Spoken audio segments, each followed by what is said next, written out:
What's going on, guys? Vega2 here with another video, and today we are talking about 5 mistakes you cannot make as an Amazon FBA beginner. All right, guys, the first one we're going to talk about is choosing a restricted product.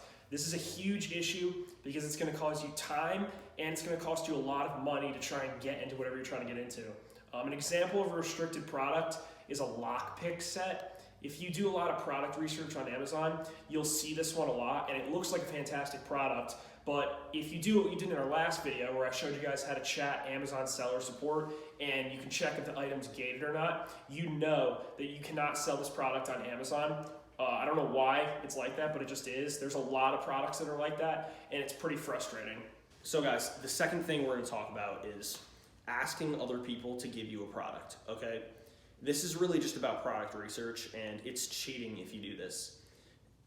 This video really should be changed to like the one thing not to do for Amazon FBA, because this is the #1 worst thing you could possibly do.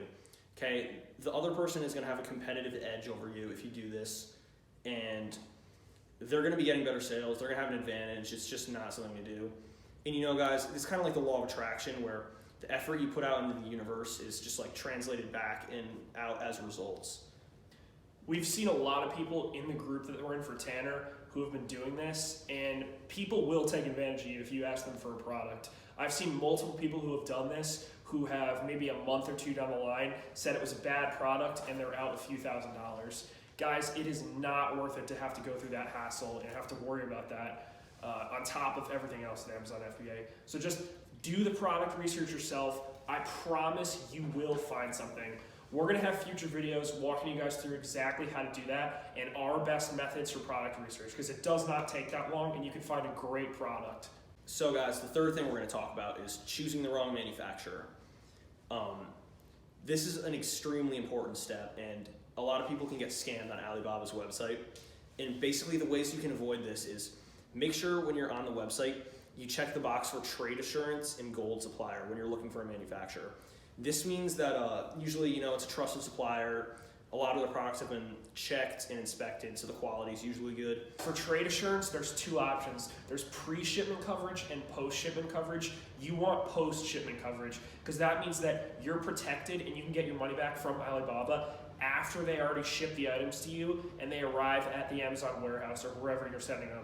If you do pre-shipment coverage, you're only covered up until when the goods are shipped to you. So maybe you could look at a picture that they send you and determine that the goods are in good quality, but it could be a fake picture and you don't know that for a fact. I've seen this before. I've seen it happen to people in the group, and you don't want to have that happen to you.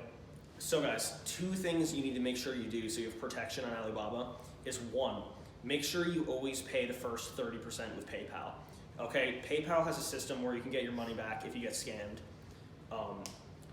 And especially in this, the second thing is if you use a debit card through PayPal, you have 2 lines of defense. You can get your money back through credit, through credit, and it'll save you so much money and time. I know a couple of gurus who have had this happen to them and completely got screwed, lost a lot of money.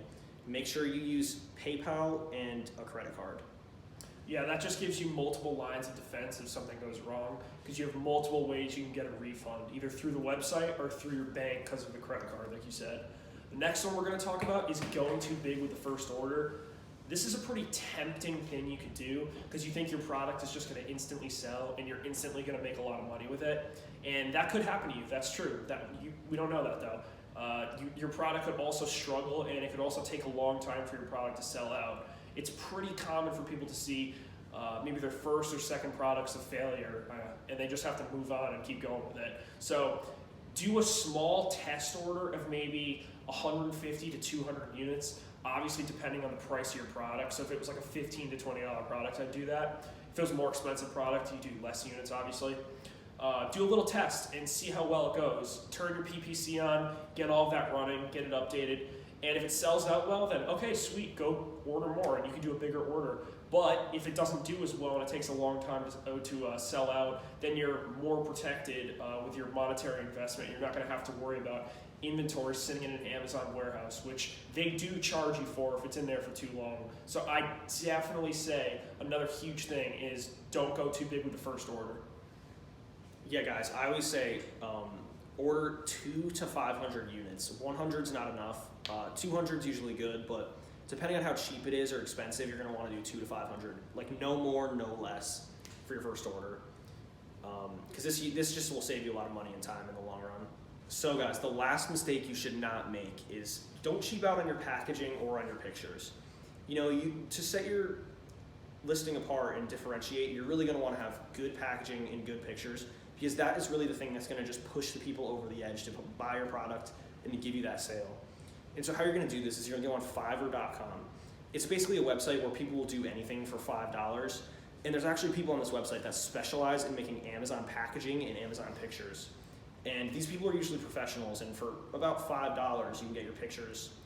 Well, it's usually not $5. It should be it was $50 for us for our packaging and for our pictures. So you guys can do the same. I'll actually share below a good supplier for you guys to use. And basically, this is really gonna set your listing apart.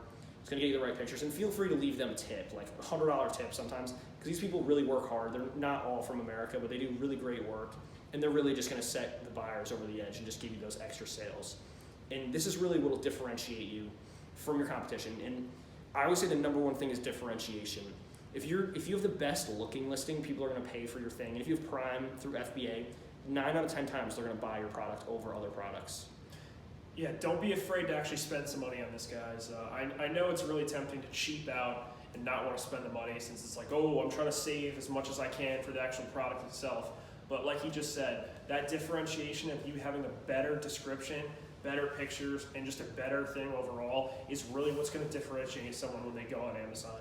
I'm sure you guys have bought off Amazon before, and would you buy someone who has buy someone's listing who has crappy pictures or no description or no reviews or anything like that? It's super important, and it definitely makes the top 5 as a mistake not to make. The Amazon FBA business model is really a front-loaded business model, and what this means is you do all the work in the beginning, and then you sort of reap the benefits later on. For example, we only work 1 to 4 hours a week now that we have our listing set up and everything on our first product. We actually have our listing on our second listing already set up and ready to go. We just have to order it from Alibaba. We're gonna let you know more about that in the future in our updates. So guys, I hope you enjoyed this top 5. These are 5 key mistakes that you really should not make for Amazon FBA beginners. We're obviously still beginners, so we've made plenty of mistakes with this. So if you guys enjoy this video, we can definitely make another top 5 on this subject, because there's definitely more than 5 mistakes you can make. Guys, if you like this video, please comment, please subscribe, please throw us a like. We really appreciate all you guys who've been commenting lately. It's really been helping us to motivate us to make some more daily videos, which we're gonna have coming soon. So thank you guys, and I hope you guys have a happy New Year's.